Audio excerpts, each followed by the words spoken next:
Hola a todos.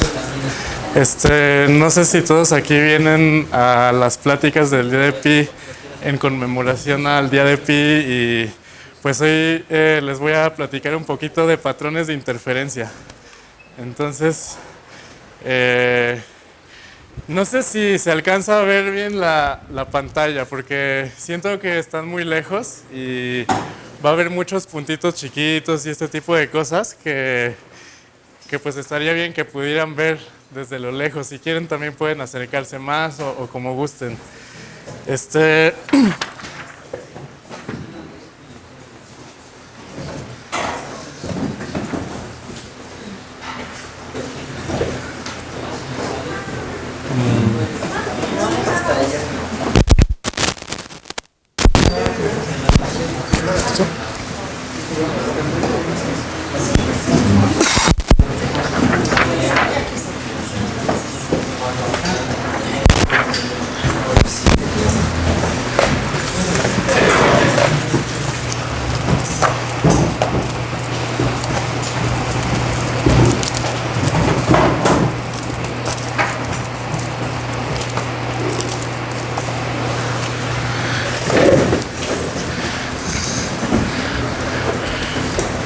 bueno, no sé si algunas veces en la vida cotidiana han visto, por ejemplo, que cuando están filmando a alguien en la tele y trae una camisa de cuadritos o algo así como con unos patrones así muy intrincados, se alcanzan a ver como unas líneas que no forman parte de la imagen en sí, que son parte de cómo el sensor de la cámara está interactuando con los patrones que están en la camisa, ¿no? Ese tipo de patrones se conocen como patrones de Moire y ahorita les voy a platicar un poquito cuáles son algunos de los principios y en casos muy particulares. Esto es más o menos como un juego con el cual nosotros vamos a poder ver algunas propiedades matemáticas, algunos tipos de simetría. Entonces, vamos a empezar por los casos más simples, que es qué pasa cuando tenemos puntos o cosas que se repiten en una sola línea, puede ser en el espacio o en el tiempo, ¿no? Entonces, por ejemplo, si lo sobreponemos con otros que tienen una frecuencia menor o que, digamos, están más gruesas las líneas que lo conforman, podemos ver que en el momento en el que lo sobreponemos, no, este es el caso donde son iguales, es este. Podemos ver que se forman partes donde los dos patrones coinciden perfectamente, otras partes donde los patrones están como recorridos uno con respecto de otro, ¿no? Y lo mismo sucedería si ponemos líneas, si ponemos líneas, ¿qué hice?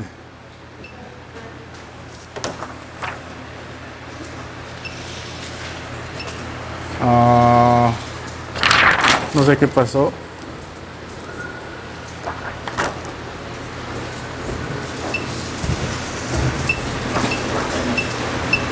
A ver, ya, perdón. Si tenemos líneas que son, digamos, están más pegadas o que tienen una frecuencia mayor por unidad de distancia, vamos a poder ver lo mismo. ¿Qué diferencia podemos ver como inmediatamente? Podemos ver, por ejemplo, que si ahorita desplazamos los puntos que están arriba hacia una dirección, esas zonas donde coinciden se van moviendo en la misma dirección a donde yo estoy moviendo, los puntos de arriba. Sin embargo, ¿qué tenemos aquí? Perdón, Oh.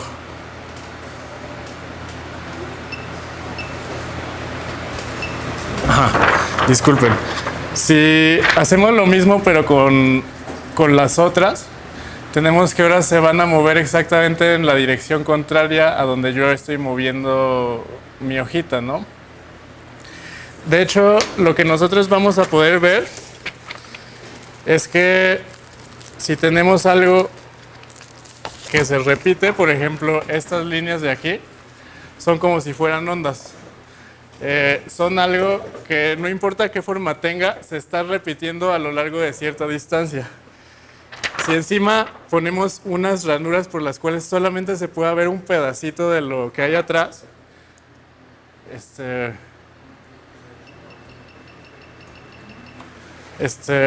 no se ve muy claro, pero podemos ver.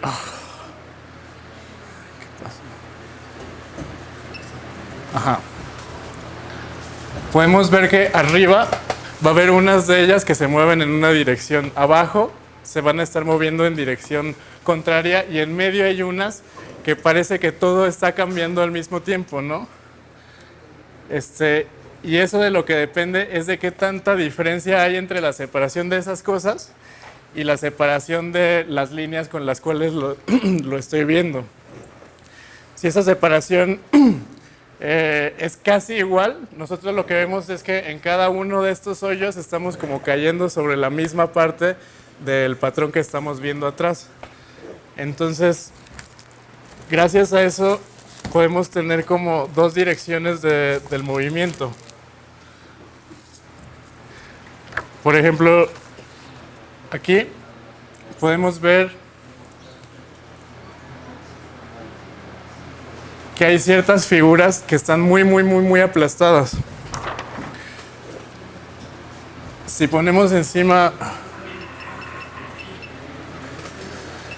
algo muy parecido, podríamos ver, no sé si se alcanza a ver, o sea, parece que están ciertas figuras parecidas a las que había atrás, pero ahora están como expandidas.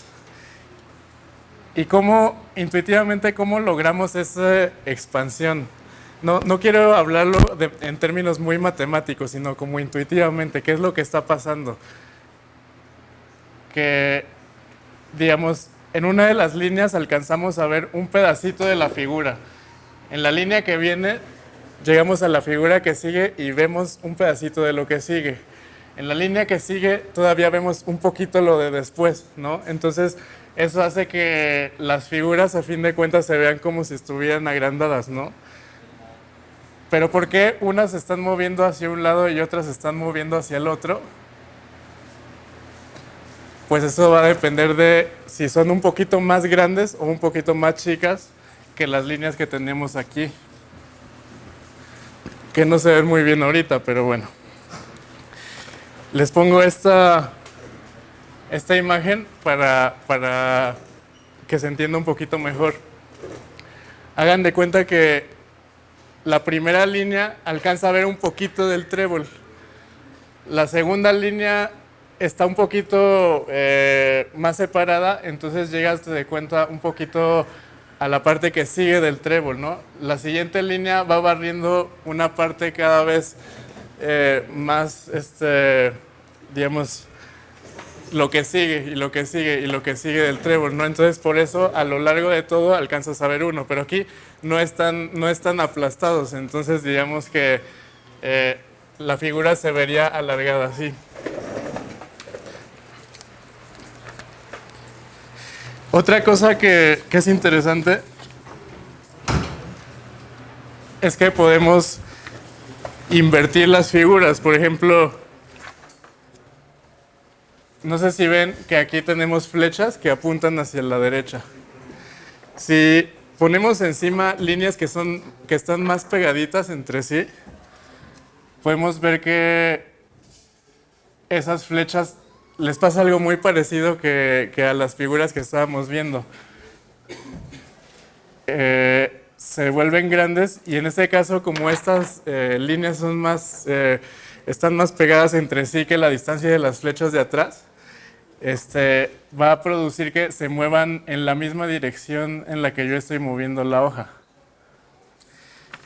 En cambio, si tenemos líneas más separadas, no se van a voltear. No se van a voltear y además van a ir en dirección contraria hacia donde yo estoy moviendo la hoja.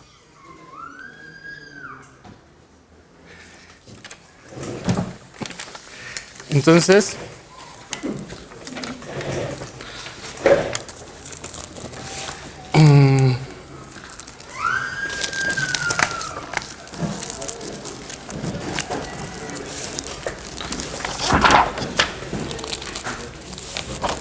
¿Qué pasa entonces si tenemos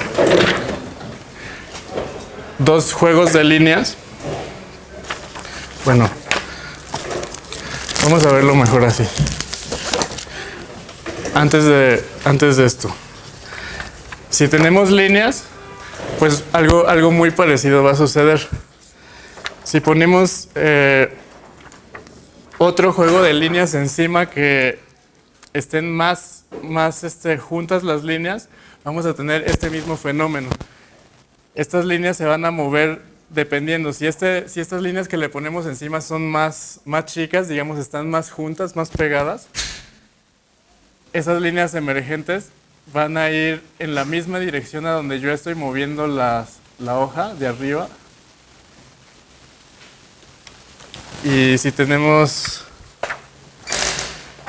líneas un poco más gruesas, se van a mover en la dirección contraria a donde yo estoy moviendo la hoja. Entonces, ahora sí, podemos tener esto que está conformado por líneas verticales y horizontales. Entonces, ¿qué pasaría si le ponemos encima algo que es igual, pero nada más que es un poquito más ¿qué es? Más grande? O sea, están más separadas las líneas de lo de arriba. Ay, perdón, A ver.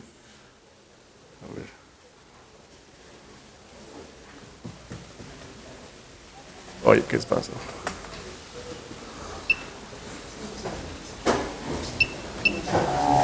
Ahí está. Podemos ver que en medio, no se alcanza a ver muy bien ahí, pero hay una especie de efecto de zoom. ¿Eso qué nos está diciendo? En parte, lo que estamos viendo aquí es que cada una de estas líneas está pasando lo que estábamos viendo hace rato. Aquí hay un juego de líneas que tiene una separación y al fondo hay un juego de líneas que tiene la separación que son un poquito más grandes o un poquito más chicas.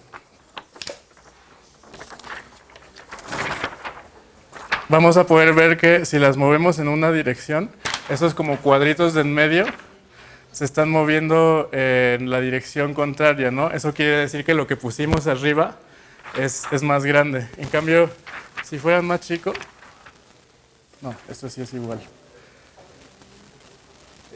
Podemos ver que esos patrones se mueven en la misma dirección que donde yo estoy moviendo la hoja.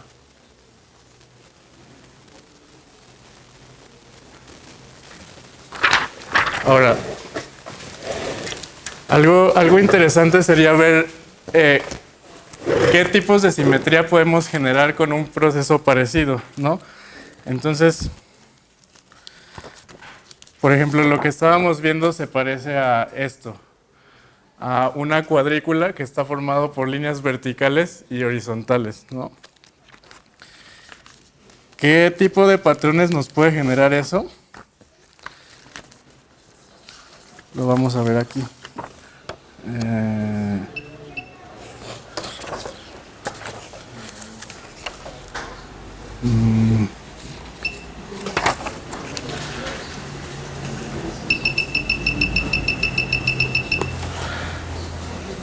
Este es el efecto de zoom que les decía hace rato.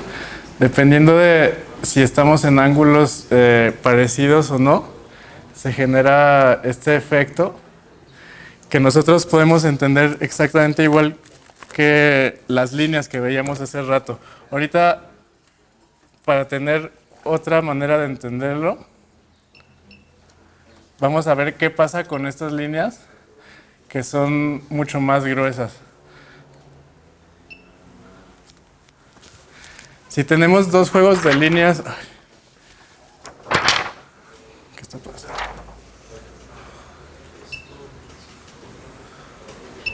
Ajá. Dos juegos de líneas iguales. podemos tener este efecto en el cual si están en ángulos muy cercanos casi no vemos nada, pero cuando están inclinados tenemos ciertas zonas donde hay más luminosidad. Digamos, aquí estamos pasando por la diagonal de todos estos rombos y si nos ponemos, por ejemplo, aquí, casi no estamos tocando a ninguno, nada más estamos pasando por las esquinas. Si nos vamos en esta dirección, también tenemos esas zonas donde hay menor luminosidad y zonas donde hay mayor luminosidad, pero esas zonas están muy pegadas entre sí y entonces no podemos ver claramente la diferencia de luminosidades. Entonces, ¿qué pasa cuando tenemos, como decíamos, varios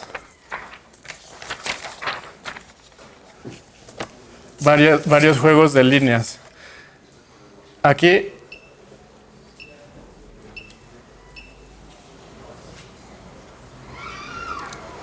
podemos ver que se están generando dos juegos de líneas. Estos de aquí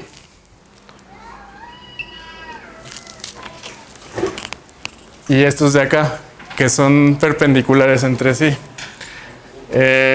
Como veíamos, dos juegos de líneas que son perpendiculares entre sí nos da un patrón cuadrado, ¿no?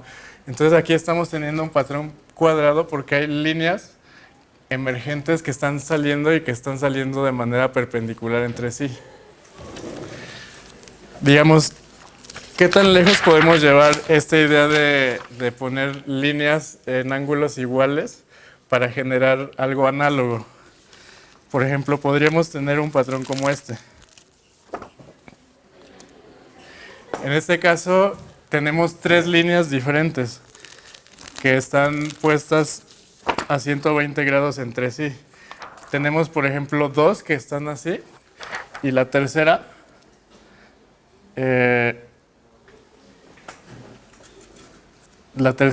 la podemos poner en muchas posiciones diferentes. Quiero decir, podemos ponerla así de manera que todos los vértices coincidan exactamente. O podemos moverla un poquito, que se hagan unos triangulitos chiquitos aquí. Podemos hacer que se hagan más grandes hasta que se hagan hexágonos. Pero si nos fijamos, todos estos patrones que se forman se repiten. Entonces, por ejemplo, aquí podríamos tomar todo el plano, moverlo tantito, digamos, mover todo de manera que este triángulo coincida con este otro triángulo de acá. Y entonces como que no lo cambiamos. Mucho de la noción de simetría tiene que ver con que le haces algo y tu figura no cambia. Entonces, por ejemplo, aquí hay puntos donde lo podemos rotar. Por ejemplo, aquí lo podemos rotar un sexto de vuelta y la figura no cambia. Hay otros puntos donde lo podemos rotar un tercio de vuelta y la figura no cambia. Entonces, habrá otras maneras de acomodar líneas de tal manera que tengamos cosas simétricas, que rotemos y luego no cambien, o que las desplacemos y luego no cambien. Aquí no solo importa la idea de simetría, sino también la idea de que algo sea periódico, de que algo tú lo desplazas y te vuelve a quedar otra vez igual, ¿no? Entonces, ¿qué pasa? Hay un principio muy importante sobre todo para la cristalografía y la química y todas esas cosas, pero es algo puramente matemático y está muy interesante. Se llama ley de restricción cristalográfica. ¿Qué quiere decir esto? Que cuando nosotros nos fijamos en las posibles simetrías que puede tener algo que se repite en un plano, por ejemplo, un mosaico, un rompecabezas de piezas iguales, determinadas cosas por el estilo, no podrían tener otra simetría que no fuera alguna de estas. Si nos fijamos, aquí hay, por ejemplo, partes donde puedes rotar un tercio y vuelve a quedar igual. o partes como más cuadradas, ¿no? Donde giras un cuarto y vuelve a quedar igual. Una de las cosas que también va a ser importante aquí es ver las reflexiones. O sea, por ejemplo, esta de acá, tú no la puedes reflejar en ninguna parte y que vuelva a quedar igual. En cambio, esta sí. O sea, hay algunas líneas que si las reflejamos a partir de esa línea, todo vuelve a quedar igual, ¿no? Y digamos,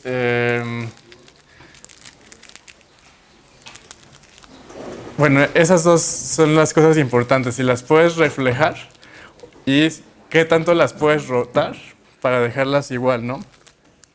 Entonces, por ejemplo, si se fijan, aquí no aparece ninguna cosa que sea pentagonal o que sea heptagonal.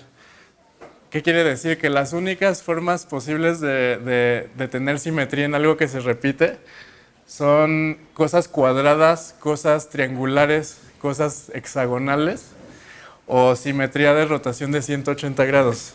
Y, o sea, matemáticamente está probado que esas son las únicas posibilidades con las que puedes tener algo simétrico, pero que a la vez se repita en varias direcciones, ¿no? Pero estuvo chistoso porque durante muchísimo tiempo en la química se pensaba que esa era la única opción y que si existía otra cosa, esa cosa no podía tener como un orden real. Pero les voy a enseñar algo que a mí me encanta, que es como una forma de acercarse tanto como tú quieras a esos otros tipos de simetría prohibidas. Entonces, por ejemplo, habíamos visto que con un juego bueno, con dos juegos de líneas paralelas a 90 grados y que sean iguales, podemos generar una cuadrícula. Ahora, ¿qué pasa? En la cuadrícula tenemos también otras direcciones, además de las más obvias, como por ejemplo, mover un cuadrito hacia la derecha no te cambia nada, ¿no? O mover un cuadrito hacia arriba o hacia abajo no cambia nada cómo se ve nuestra cuadrícula, ¿no? Sin embargo, para moverla un cuadrito en dirección diagonal, hay que recorrer cierta distancia que es como la diagonal de un cuadrado. Y para recorrer todo esto, un cuadrito hacia la derecha, nada más hay que recorrerlo una unidad, o sea, lo que mide el cuadrito, ¿no? Una cuestión aquí es que la proporción entre la diagonal de un cuadrado y su lado es raíz cuadrada de 2. Raíz cuadrada de 2 es bien sabido que es un número irracional, o sea, no lo puedes expresar como una fracción. No hay ninguno dos números naturales que al ser divididos te dan raíz cuadrada de 2. Entonces, aquí por ejemplo, podemos ver estas dos direcciones. Si metemos, teníamos atrás la cuadrícula.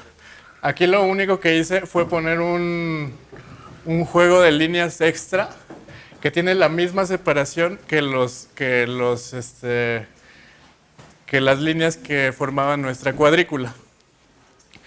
¿Y qué pasa? Las pusimos juntas en un origen.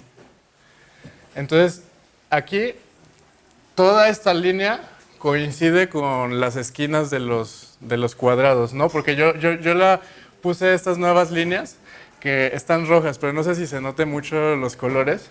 Las puse de manera que pasaran por las esquinas, ¿no?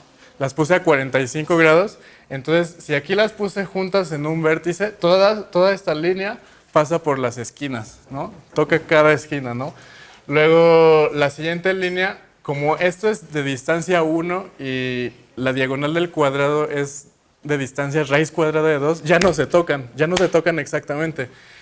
Entonces dejan como un huequito y si nos fijamos para este lado o para este lado, ese huequito se va a repetir igualito. Lo que tenemos es algo que si nosotros movemos en esta dirección, podemos encontrar una parte donde todo vuelva a coincidir otra vez. Pero, ¿qué pasa si nos fijamos en esta otra dirección? En esta otra dirección, aquí ya no vuelve a coincidir porque, pues, raíz cuadrada de 2 no es lo mismo que 1, ¿no? Si fueran lo mismo, ahí ya coincidirían, ¿no? Pero no coinciden. Entonces, ¿qué pasa en los siguientes? Pues no van a volver a coincidir. Miren, lo que pasa es que aquí nosotros podemos ver que quedan muy, muy cerquita. ¿Y qué es lo que está pasando? Que 1, 2, 3, 4, 5 veces raíz cuadrada de 2 es muy parecido a 1, 2, 3, 4, 5, 6. A ver, ¿cuánto? 1, 2, 3, 4, 5, 6, 7.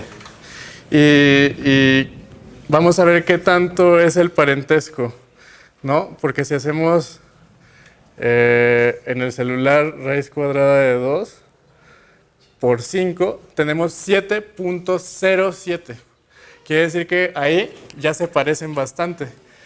Y si aquí ya se parecen bastante, pues entonces toda esta parte hasta aquí va a parecerse bastante a lo que sigue. O sea, porque digamos el parentesco tendría que ser parecido, ¿no? Porque es como el mismo tipo de recorrimiento. Ahora, pero esto lo que veíamos es que en esta dirección sí se repite. Ahora, lo único que hacemos es poner el otro juego de líneas, que es como la misma cuadrícula que teníamos atrás, la pusimos ahora a 45 grados. Ahora ya no solamente son estas líneas que habíamos puesto antes, sino también simétricamente las otras. Entonces, ¿se acuerdan que aquí, digamos, si nos movíamos para acá todo coincidía? Pero ahora va a ser simétrico. Ahora vamos a tener que hacia ningún lado vuelve a coincidir. Y de hecho, ese no vuelve a coincidir, es que realmente nunca jamás en la vida vuelven a coincidir, porque si coincidieran en algún momento, querría decir que determinado número de veces raíz cuadrada de 2 es igual a determinado número de veces 1. Entonces eso querría decir que raíz cuadrada de 2 lo puedes expresar como una división, pero o sea, nosotros ya hemos probado que eso no se puede, ¿no? Entonces, ¿qué pasa? Que para cualquier lugar a donde te muevas aquí vas a encontrar cosas diferentes. Y sí, se pueden parecer mucho entre sí, pero nunca van a ser iguales. O sea, haz de cuenta, yo aquí puedo ver una parte que se parece mucho a este centro. Se parece mucho, pero nunca jamás en la vida van a volver a ser iguales. Pero eso sí, podemos encontrar partes que se parezcan tanto como nosotros queramos, porque hay otra propiedad interesante de los números racionales y los irracionales, que es que entre cualquiera de dos números podemos encontrar un racional.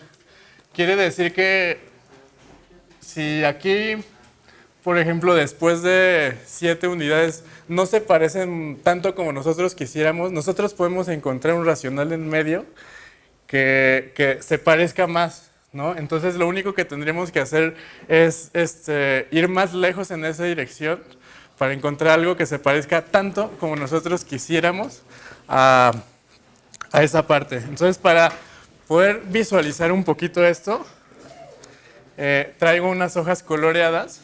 O sea, aquí lo único que hicimos, hagan de cuenta, es lo mismo que tenemos aquí atrás, nada más que lo coloreamos como si fueran hojas para colorear. Entonces, ¿qué pasa? Que aquí teníamos esta estrellita que estaba en el centro, donde todo es perfectamente simétrico. Si nos movemos un poquito para acá, vamos a encontrar una que, si se fijan, se parece, pero ya no es exactamente igual. Si se fijan, por ejemplo, aquí arriba de estos como triangulitos, tenemos dos huequitos, que en este caso son perfectamente simétricos, ¿no? Pero en este caso, este huequito ahora está más grande que este huequito de acá. Entonces ya no son exactamente simétricos, ¿no? Entonces, en cualquier dirección vamos a poder encontrar cosas que se parecen muchísimo. Y... sí. Aquí las estrellas. Ajá. El centro, la distancia entre las estrellas el centro de la estrella del centro de la redundancia. Ajá. Y el centro de la estrella Sí. del lado derecho Sí. es 5 diagonales al cuadrado. ¿Cómo? O sea, piensen los cuadrados inclinados. Ajá. Pregunto si con 5 diagonales esos cuadrados inclinados. Ajá. Y es la distancia Sí. del centro de una al centro de la otra. Bueno, más bien tendríamos que pensar en el promedio entre 5 veces las diagonales, que son 5 veces raíz cuadrada de 2, y 7. Porque también aquí estamos teniendo que este centro de aquí de la cuadrícula, que no está a 45 grados, está a 7 unidades. Sin embargo, con respecto a la otra cuadrícula que sí está inclinada, pasamos por 5 veces raíz cuadrada de 2. Entonces, o sea, lo que tú puedes ver es como la posición promedio, ¿no? Y lo interesante también es el tipo de simetría con las que podríamos rellenar cada una de estas estrellas. Entonces,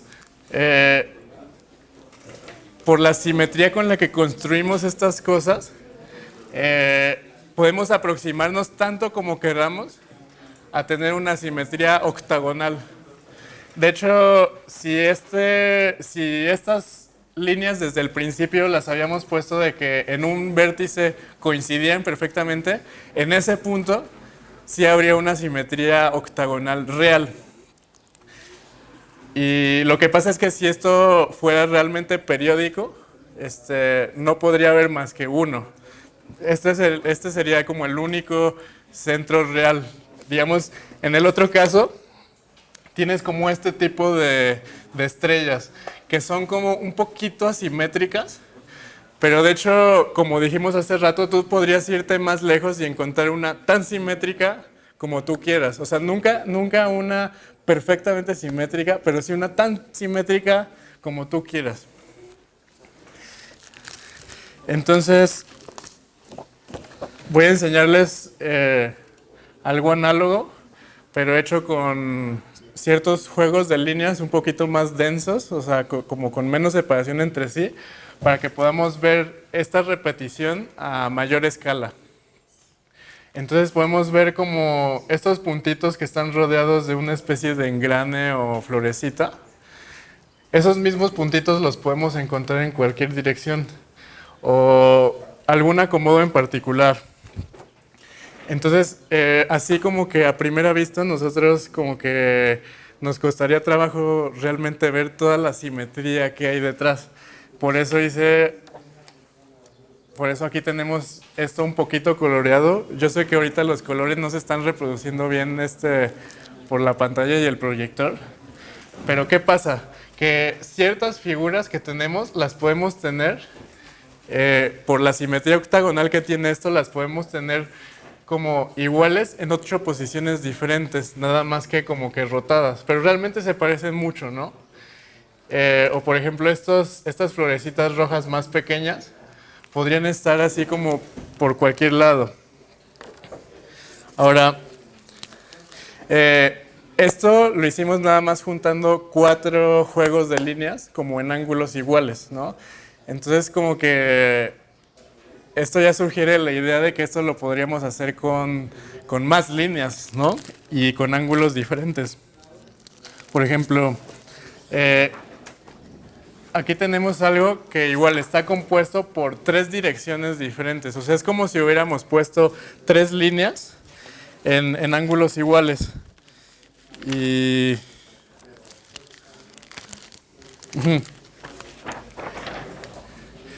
Y encima podemos poner algo muy parecido. Por una razón muy parecida a lo que pasaba con los cuadrados, vamos a tener que se hace este tipo de efecto de zoom. Pero ahorita lo que quería ver era ciertas posiciones en las que también se forman como una especie de florecitas. Y de hecho, si lo ponemos en ciertas posiciones en particular, se ven mucho más. Pues es que en realidad está pasando algo muy muy parecido a lo que estábamos teniendo con los cuadrados. Estos juegos de líneas se están juntando, pero de tal forma que las frecuencias o los tamaños que las conforman son irracionales entre sí. Entonces, aquí podemos ver, como hace rato, este patrón sin colorear, y no se nota tanto la simetría. Pero ¿qué pasa? Ahorita aquí simplemente tengo un recorte de cómo se ve el patrón, pero por la misma simetría, en este caso es una simetría doceagonal. Podemos tener puntos donde, más bien en cualquier punto prácticamente que veamos, podríamos empezar a dibujar algo con una simetría doceagonal. Pero si tenemos algo con esa simetría, de hecho podríamos tener dos cosas con una simetría hexagonal, digamos, porque la simetría del hexágono es como una especie de subsimetría del doceágono. En realidad, si tenemos que nuestra figura le das un doceavo de vuelta y se queda igual, entonces también si le das 2/12 de vuelta se queda igual, o sea, si tenemos un sexto de vuelta, ¿no? Entonces, ¿qué quiere decir? Que esta simetría también tiene simetría hexagonal, ¿no? Y tiene cualquier subsimetría. Por ejemplo, aquí podríamos ver que podríamos poner cuadrados o algo que tenga simetría cuadrada, lo podríamos poner en 3 posiciones distintas y prácticamente sería igual. De hecho, podríamos tener, como hace rato, patrones tan parecidos uno al otro como querramos y que estén en ángulos de un tercio de toda la vuelta. O por ejemplo aquí tenemos que también podríamos tener 4 figuras diferentes triangulares en ángulos diferentes, ¿no? Son muy parecidas, pero podemos tenerlas en ángulos diferentes. Si nuestra figura nada más tuviera simetría de rotación de 180 grados, entonces podríamos tener 6 diferentes copias de esa cosa que coloreamos. Y si tuviera nada más una reflexión y no tiene simetría de rotación, podríamos tener 12 diferentes, ¿no? Por último, si tuviéramos algo que no tiene ni simetría de rotación ni simetría de reflexión, podríamos tener esa figura copiada en 24 posiciones diferentes, porque es así como una por cada doceavo de vuelta, que lo deje igual, y todos sus reflejados. Entonces, a fin de cuentas, podríamos tener el plano cubierto con alguna de esas simetrías y podríamos colorearlo allí. Y bueno, vale mucho la pena decir que este tipo de simetrías no solamente lo podemos generar así, también lo podemos generar con rompecabezas, por así decir, como mosaicos. Entonces, hay ciertos tipos de mosaicos que nosotros podemos dar, haz de cuenta, 3 tipos de piezas. Aquí podemos ver triángulos, estos rombos como flacos y cuadrados. El caso es que si nosotros logramos cubrir todo el piso, hipotéticamente obvio, ¿no? Todo el piso con estas piezas, lo que queda al final, si seguimos un poquito ciertas reglas, lo que queda al final va a tener un tipo de simetría que es análogo al que estábamos viendo.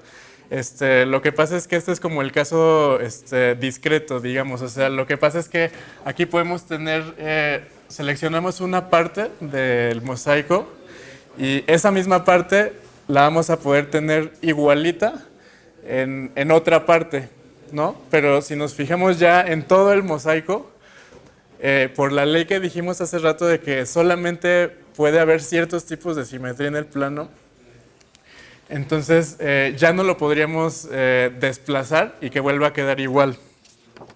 Además, otra cosa interesante es que hay una infinidad de posibilidades de cómo ordenar estas piezas, ¿no? Y todas esas, digamos, son diferentes, pero si nos fijamos en una parte muy grande de cualquiera de ellas, esa parte está en cualquier otra posibilidad digamos, de rompecabezas que podemos construir con estas piezas.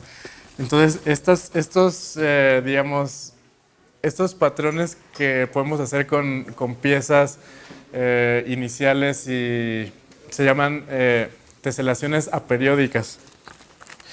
Y algo muy interesante es que algunas de esas teselaciones las podemos construir con, por ejemplo, solamente 2 piezas. No sé si ahorita alcanzan a ver aquí unas moradas. Estas son como, les llaman flechas. Y estas de aquí, que son como un trapecio ahí muy raro, les dicen papalotes, y en conjunto conforman una teselación muy famosa que se llama teselación de Penrose. Y digamos, tiene muchas propiedades muy interesantes. Y podemos hacerla con esas piezas o con nada más distintos tipos de rombos, por ejemplo. Aquí podemos ver una que está hecha con piezas más chiquitas, entonces como que podemos ver que tiene muchísima simetría, ¿no? Como dijimos, no va a haber una simetría real de desplazamiento nunca, pero cualquiera de estas figuras la vamos a encontrar una infinidad de veces, y si nosotros vemos una figura ya más compleja, como digamos, como esta estrella de aquí, y nos fijamos en todas las otras partes de la teselación en donde aparece esa misma figura, la estructura a gran escala de esas posiciones va a ser la misma que la de estas piezas individualmente. O sea, es interesante esto. Aquí tenemos una que hicieron con las piezas todavía más chiquitas, entonces como que se puede ver muchísimo este tipo de repetición. O sea, por ejemplo, aquí podemos ver que estas figuras chiquitas las colorearon, no sé, de amarillo, y tienen un cierto orden en cómo van apareciendo. Y por ejemplo, estas otras que están coloreadas de rojo, vemos que aparecen por todos lados y tienen el mismo orden, ¿no? Y luego nos podemos fijar en estas estrellas moradas o por ejemplo en estas azules que se ven más. Vemos que aparecen en varias posiciones, y las posiciones en las que aparece todo el conjunto son como iguales, nada más a distintas escalas. Pues hablando de esto, no podría dejar de mencionar el trabajo de los árabes desde la Edad Media. Resulta que los árabes fueron pioneros en el estudio tanto de estas simetrías que no son muy comunes, como la simetría octagonal y la simetría pentagonal. Ellos ya habían descubierto muchas cosas que no desarrollaban matemáticamente, pero ellos ya sabían que con ciertos tipos de piezas uno podía llenar todo un techo o todo un área determinada con tipos de simetría que no son muy comunes, como la simetría octagonal o la simetría pentagonal que estábamos viendo hace un momento. Y les pongo otros ejemplos. ¿Qué pasa? Es que es impresionante cómo logran poner figuras geométricas con distintos tipos de simetrías, y de una u otra manera esto lo hicieron de una manera similar a las construcciones que estábamos viendo hace rato, ¿no? Por ejemplo, a estas de acá. Lo que pasa es que aquí tenemos, se va a ver más, por ejemplo, en esta. Este es también un mosaico de estilo árabe, pero podemos ver que hay varias direcciones en donde tenemos la misma separación. Por ejemplo, aquí tenemos estas líneas que están horizontales y líneas verticales. Y todo esto es simétrico en ese sentido, ¿no? Pero ¿qué pasa si nos fijamos ahora en las diagonales? En las diagonales vamos a tener líneas continuas que si bien forman parte de distintas piezas, tienen casi la misma separación. Y ellos utilizaban algunos métodos para diseñar sus piezas, pero a fin de cuentas, lo que es muy notorio ahí es la presencia de estas direcciones, ¿no? O de tipos de pieza muy particulares. Por ejemplo, estas piezas de aquí tienen ciertas proporciones tales que podemos agrupar 10 a lo largo de o sea, como alrededor de una bolita o de este tipo de cosas. Entonces, este tipo de simetrías que podemos generar con esas piezas se parece muchísimo a estas otras. Ellos, de alguna manera, como no les importaba tanto la parte matemática, era como una manera para ellos de representar a Dios, ¿no? Porque los árabes no tienen representaciones así como realistas de las personas de la religión y digamos, de Dios. Ellos tratan de acercarse a través de la belleza de otro tipo y de la simetría, ¿no? Entonces, pues fueron los que desarrollaron mucho este estudio de la simetría, pues durante la Edad Media, en que pues Europa estaba así como en la oscuridad en cuanto a matemáticas y ciencias, pues ellos estaban desarrollando todo esto para ponerlo en su arquitectura. Y otro lugar donde fue muy importante fue en el estudio de los cristales. ¿Qué pasa?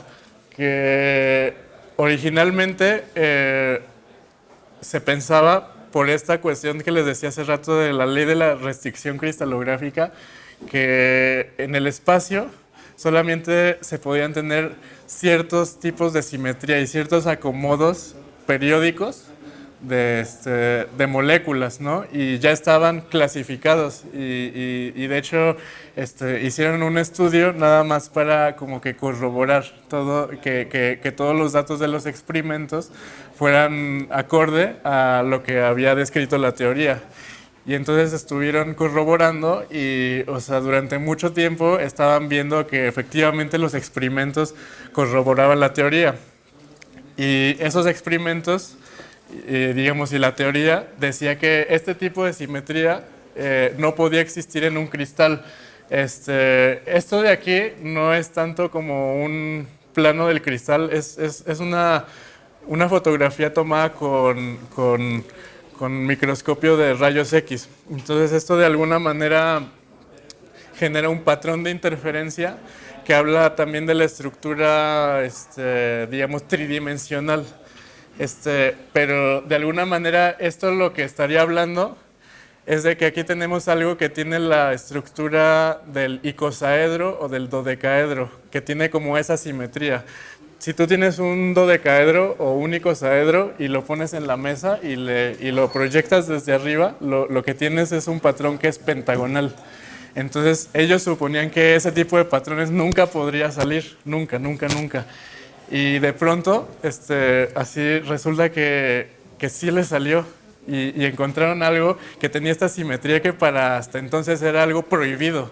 Así, de hecho fue toda una discusión porque el que lo descubrió, ahorita, bueno, ya le dieron el premio Nobel en 2011, pero resulta que estuvo tratando de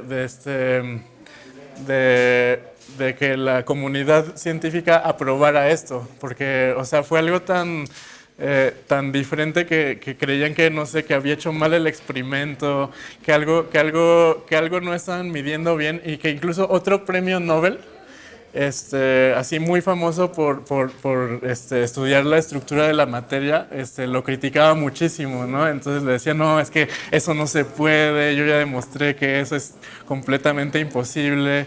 Y digamos, estuvieron así, él estuvo batallando mucho tiempo para, pues, para tener para acreditar esto en la comunidad científica.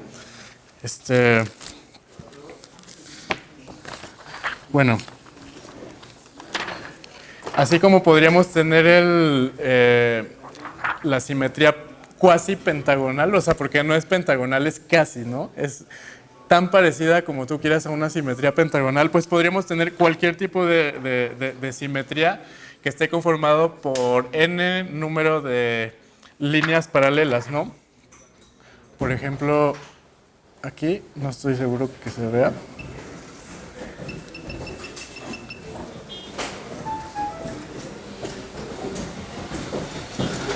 Podríamos tener algo que se parezca mucho a una simetría pentagonal. A ver si abajo se alcanza a ver. Se alcanza a ver un poquito los patrones de abajo, ¿no? El caso es que entre más vayamos subiendo de número de líneas que conforman nuestro patrón, va viéndose cada vez más complejo, ¿no? O sea, por ejemplo, aquí tenemos como un centro en el que hay bastante simetría y al lado hay otro, pero como que ya no se parecen tanto, ¿no? O sea, se empiezan a parecer, pero cada vez más lejos, al grado que, por ejemplo, yéndonos más lejos aún, podríamos tener esta simetría que me parece que está compuesta por alrededor de 30 juegos de líneas en direcciones independientes. Y vamos teniendo estos patrones que cada vez parecen más como mandalas, ¿no? Entonces,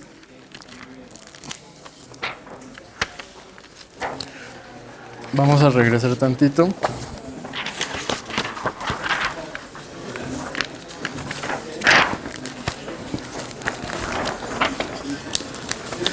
Ahora vamos a ver unos patrones un poquito diferentes.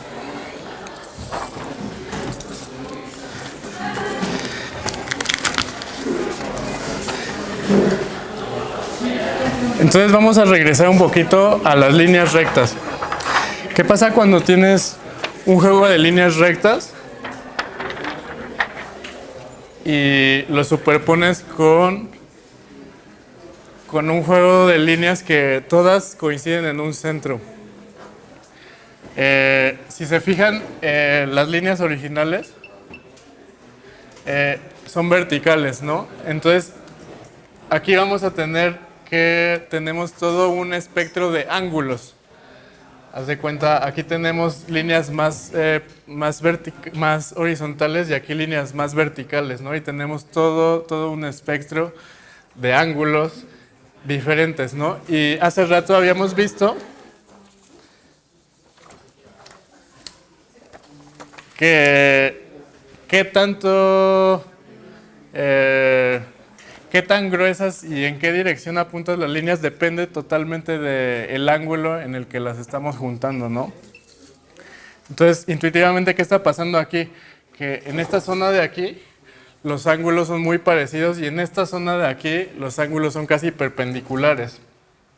Entonces aquí lo que tendríamos son como líneas que se hacen de grosor infinito y conforme vamos reduciendo el ángulo, se van formando cada vez más puntos en las intersecciones hasta que ya no vemos nada. Pero bueno, lo que ahorita quiero retomar es la idea de cómo se ven. Se ven como si fueran dos tipos de hipérbolas aquí, que ahorita no vamos a analizar muy a fondo, pero ¿qué es lo que va a pasar cuando los juntemos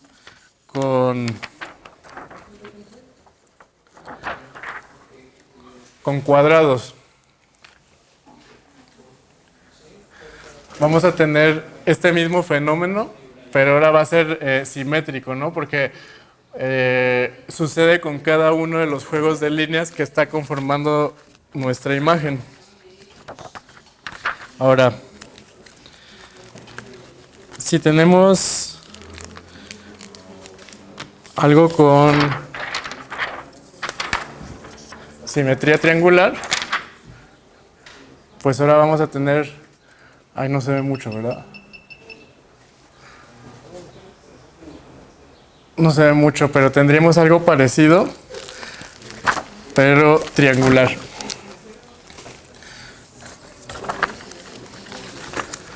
Ahora,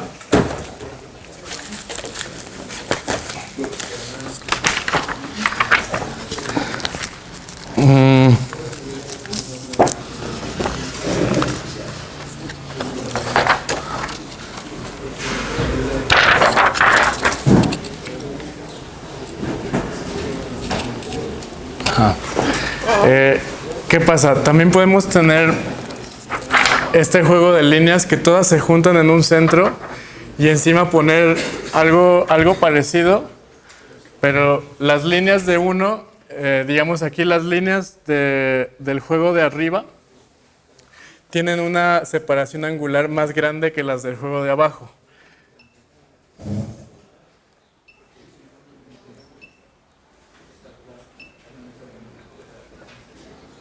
Entonces lo que podemos ver es algo muy parecido a cuando poníamos líneas con una separación diferente. Lo que pasa es que estas líneas ahora están dispuestas de una manera radial y tenemos que a lo largo de una de las circunferencias hay determinado número de radios y en la otra hoja hay un número mayor o menor de radios, ¿no?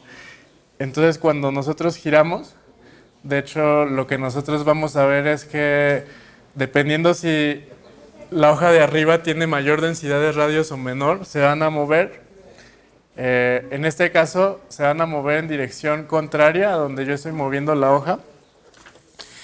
Y si encima, en vez de eso, ponemos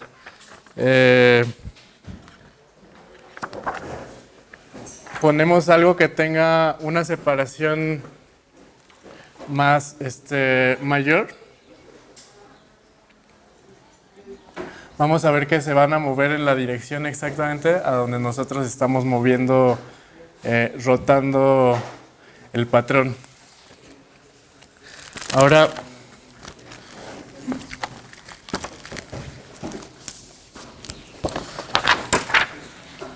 ¿qué pasa cuando tenemos líneas que se están abriendo? Digamos, en cada altura tienen una frecuencia determinada. Aquí, digamos, podemos ver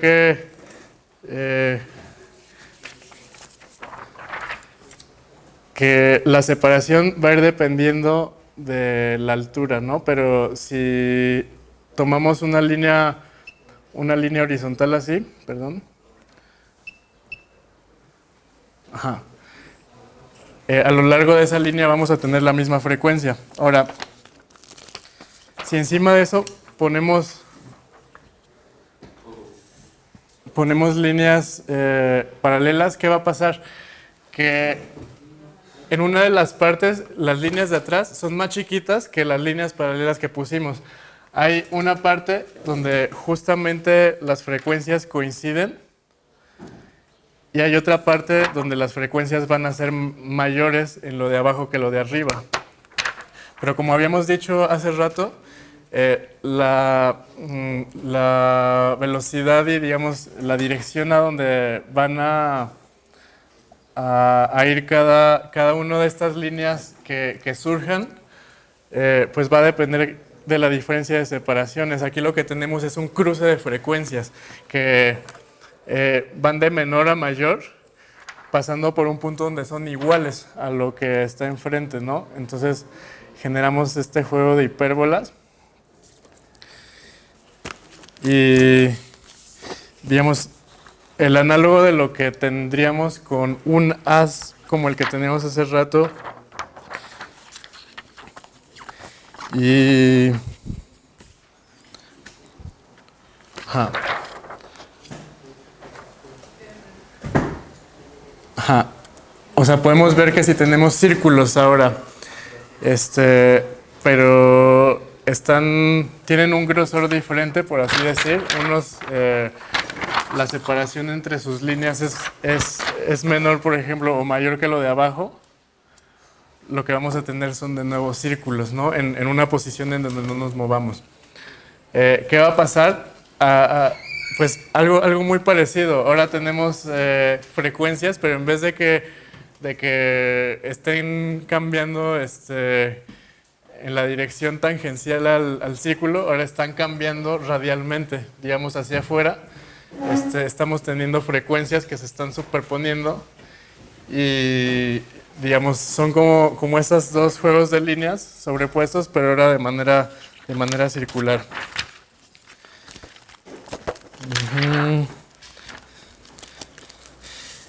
Una cuestión curiosa es que no solamente podemos tener, digamos,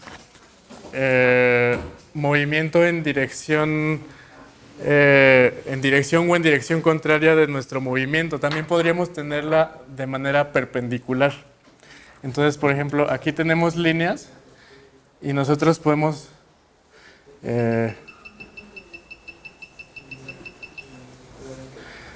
poner un nuevo juego de líneas y que el movimiento sea perpendicular a cómo estamos moviendo. Y eso tiene que ver sobre todo con inclinaciones. Si ven aquí, ya no estamos jugando con puntitos en la dirección en la que estamos moviendo nuestro juego de líneas, sino ahora tenemos líneas que están inclinadas, ¿no? Y eso es interesante porque eso nos va a permitir tener comportamientos más variados. Por ejemplo, aquí podemos tener puntitos que, no sé si alcancen a ver,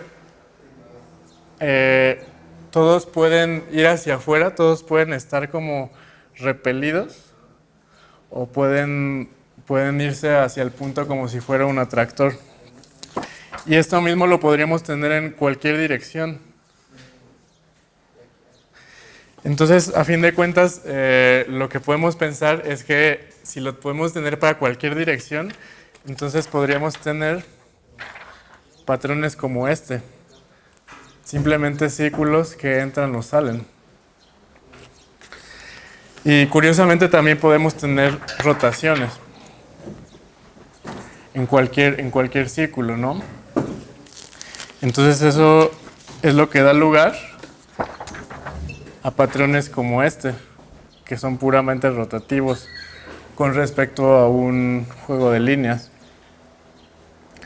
Y yo me imagino que ya estamos pasándonos de tiempo, ¿verdad? Un poquito.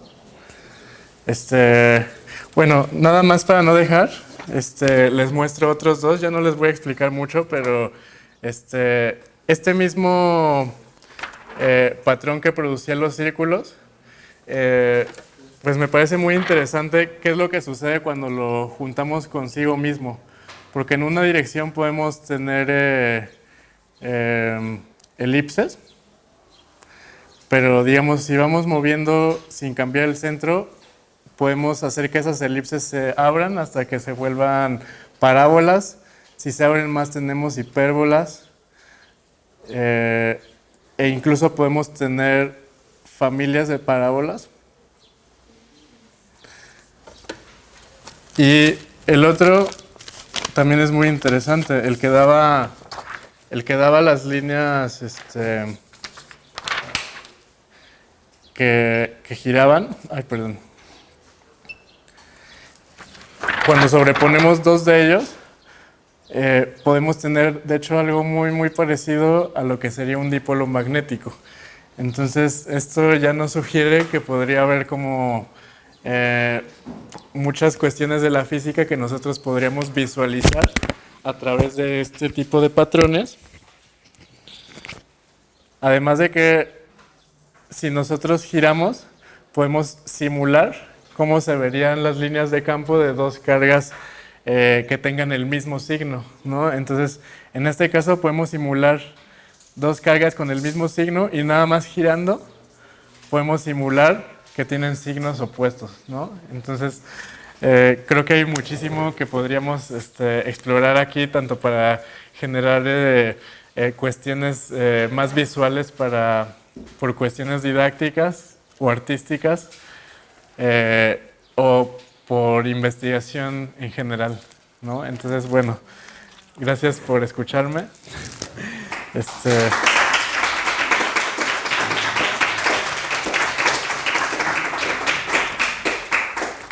Y disculpen que me haya comido un poquito del tiempo.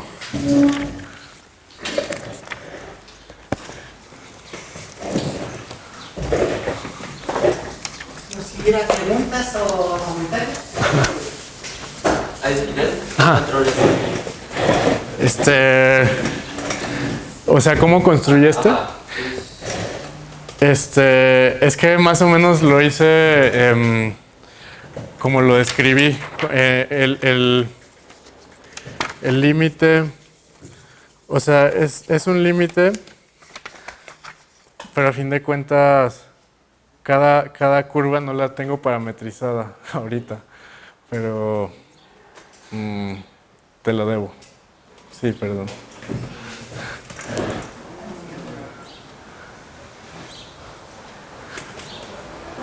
Bueno, gracias. Gracias.